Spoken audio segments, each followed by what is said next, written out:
நம்ம ஒரே நாளில் ஒரு உத்தரவு போட்டு முதலமைச்சர் அவர்கள் அது மூடலாம். அவருக்கு டாஸ்மாக் கடைகள் தொடர்ந்து நடக்க வேண்டும் என்பதில் எல்லளவும் விருப்பம் இல்லை. இது என்றைக்காவது ஒரு நாளைக்கு அது க்ளோஸ் பண்ணப்படணுங்கிறது தான் அவருடைய எண்ணம். ஆனால் உடனடியாக அதை செய்தால் என்ன நிலைமை வெளியில் ஏற்படும் என்று எல்லோருக்கும் தெரிந்த உண்மை. எனவே அப்படிப்பட்ட ஒரு கடுமையான சூழ்நிலையை மிக நிதானமாக அணுகி கொண்டு போக வேண்டும் என்பதுதான் அரசுடைய நோக்கமாக, தளபதியினுடைய நோக்கமாக இருக்கிறது. ஸ்டாலினுக்கு டாஸ்மாக் சாராய கடை இருக்கிறது பிடிக்கலைன்னா அவர் செந்தில் பாலாஜிகிட்ட ஒரு பாட்டிலுக்கு 20 ரூபா செந்தில் பாலாஜி கூட வாங்குறாரு. அந்த இதில் பங்கு இவருக்கு போகுது, ஸ்டாலினுக்கு. ஒரு கடைக்கு 60,000 ரூபா மாதம் வாங்குறாரு. அந்த பங்கு எல்லாம் ஸ்டாலினுக்கு போகுது. அதுக்கப்புறம் பார்களில் பூரா பினாமி பேரில் வச்சு கோடிக்கணக்கான ரூபாயை செந்தில் பாலாஜி வசூல் பண்ணி அதையும் ஸ்டாலினுக்கு தான் கொடுக்குறாங்க. அதுக்கப்புறம் கணக்கில் இல்லாத கடைகள் இருக்குது டாஸ்மாகில். அதில் வரக்கூடிய பணமெல்லாம் ஸ்டாலினுக்கு பங்கு போகுது. இந்த மதுவை உற்பத்தி செய்யக்கூடிய தொழிற்சாலைகள் யாரை வச்சுருக்கா? ஜெகத் ரட்சகன், டிஆர் பாலு, கனிமொழி. அவங்ககிட்ட இருந்து கமிஷனும் வரும். இப்படி பணம் கொத்து கொத்தாக காய்க்கிற மரத்தை ஸ்டாலின் வேணாம்னு சொல்லுவாரா? முத்துசாமிக்கு மதி கலங்கி போச்சுன்னு நினைக்கிறேன். ஊர் ஜனங்கள்லாம் இழிச்ச வாங்கிங்களா? நீங்கள் இதை வச்சுக்கிட்டு வியாபாரம் நடத்திக்கிட்டு இருக்கீங்க சாராயத்தை வச்சு. இதில் ஸ்டாலினுக்கு மனசு இல்லைன்னு என்ன அர்த்தம்? ஸ்டாலினை சொல்லுங்கள், எனக்கு மனது இல்லை, சாராயனுக்கு இல்லை, சாராயத்தை ஒழிக்கணும்னு நினைக்கிறேன் அப்படின்னு சொல்லுங்கள். எல்லாத்துக்கு மேலே நான் கேள்வி கேட்குறேன். தமிழ்நாடு அரசியல்வாதிகள் அத்தனை பேருக்கும் கேட்குறேன். எல்லாம் முன்னாடி கோயிலுக்கு முன்னாடி நான் குடித்ததில்லை, நான் குடிகாரன் இல்லை அப்படின்னு சொல்லுங்கள்.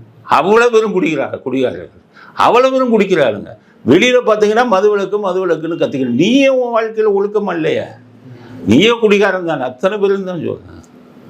எம்ஜிஆர் இருந்தாருன்னா அவர் சொன்னார், காமராஜரும் குடிக்க மாட்டார். அண்ணா குடிச்சாரா என்னன்னு தெரியாது. அதை திராவிட இயக்கத்தில் இருக்கிறவங்களை நம்ப முடியாது.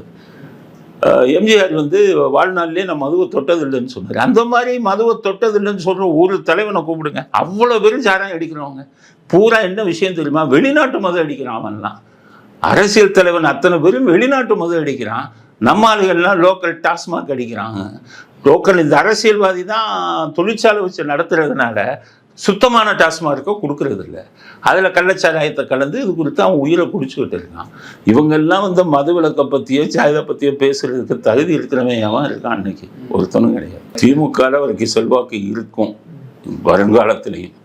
ஏன்னு கேட்டிங்கன்னா, ஸ்டாலினுடைய மற்ற அமைச்சர்கள்லாம் அடிக்கிற கொள்ளையெல்லாம் அவன் எடுத்துக்கிட்டு இவருக்கு அதிகமாக கொடுக்கறதில்ல. பெரிய சீனியர்கள்லாம் KNR பங்கு கொடுப்பாரா? துரைமுருகன் பங்கு கொடுப்பாரா? KKSSR இவங்கெல்லாம் பங்கு கொடுப்பாங்களா? அந்த மூத்த மந்திரிகள்லாம் எல்லாம் கொள்ளையடித்து அமைக்கிறான். ஆனால் செந்தில் பாலாஜி ஒரு ஆள் தான் கொள்ளையடிக்கிறதுல பங்கு கொடுக்குறாங்க. அதனால தான் கலெக்ஷன் கம்மியாகிடுச்சதுன்னு தான் இப்போ உதயநிதினு சொல்கிறாரு, இளைஞர்களுக்கு வயசானவனை அனுப்பிடு, அவன் பங்கு கொடுக்க மாட்டேங்கிறானே. அப்போ இளைஞர் வந்தான்னு வைங்க, பயந்துக்கிட்டு இப்போ தான் நம்ம புதுசுனுக்கு கிளீனாக வர்ற பணத்தெல்லாம் கொடுத்துக்கிட்டு இருப்பான். ஸோ அரசியல் இவர்களை பொறுத்தவரை பணம் சம்பாதிக்கக்கூடிய ஒரு பிஸ்னஸ் ஆயிடுச்சு. இந்த பிஸ்னஸ் எடுத்து இதை பிளாக்கை போட்டு ஒயிட் ஆக்குறதுக்கு 3-4 கம்பெனி வெளிநாட்டு முதலீடுன்னு சொல்கிறீங்கல்ல. உங்கள் பினாமி கம்பெனி எத்தனை முதலீடு பண்ணதில் சொல்லுங்கள். நோபல் ஸ்டீல் கம்பெனியும் உங்கள் கம்பெனி.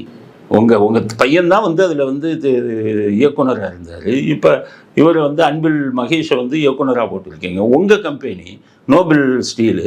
அந்த நோபல் ஸ்டீலோட 1000 கோடி ஒப்பந்தம் தமிழ்நாடு அரசாங்கம் போட்டிருக்கிறது உண்மையா இல்லையா? அருண்வர் கொண்டு போய் அண்ணாமலை கொண்டு போய் இப்போ புகாரை கொடுத்தாரு. அப்போ முதலீடு செஞ்சதில் உங்கள் கம்பெனி இருக்குல்ல. இது மாதிரி எத்தனை முதலீடு பண்ண கம்பெனிகளையும் இந்தியா இப்போ உலகம் பூரா வச்சுருக்கீங்க. ஜார்ஜ் பேங்க்குன்னு இங்கிலாண்டில் இருக்கக்கூடியது உங்கள் பேங்க்குன்னு சொல்கிறாரு. பதில் சொல்லுங்கள். அவர் சொல்கிறது பொய்யுங்க. அவர் மேலே வழக்கு போடுங்க. அப்போ தானே உங்களை யோகியர்கள் நம்பலாம். அப்போ நீங்கள் அரசியலில் கொள்ளையடித்த லட்சக்கணக்கான கோடி பணத்தை கொண்டு போய் கம்பெனியை ஆரம்பித்து போடுறது. இப்போ பொன்முடி மாட்டினார். பொன்முடியோட பையன் சவுதி அரேபியாவில் கம்பெனி வச்சுருக்காருன்னு மாட்டார். அப்போ இவங்க பூரா கொள்ளையடித்து ஒரு கம்பெனி ஆரம்பித்து அதில் முதலீடு பண்ணிக்கிட்டு எங்களுக்கு நிறைய முதலீடு வந்திருக்குன்னு நம்ம பணத்தையே நம்ம தமிழ்நாட்டுக்கு திருப்பி கொண்டு வராங்க. அதுதானே உண்மை. இதுபோன்று முக்கிய நிகழ்வுகள், அரசியல் தகவல்களை ஆழமாகவும் மாறுபட்ட கோணத்திலும் அறிந்து கொள்ள மறக்காமல் உங்கள் IND தமிழ் 24/7 பக்கத்தை பின்பற்றிக் கொள்ளவும். உங்கள் ஒவ்வொரு ஆதரவும் இதுபோன்று பல நிகழ்வுகளின் பின்னணியை அறிய உதவும்.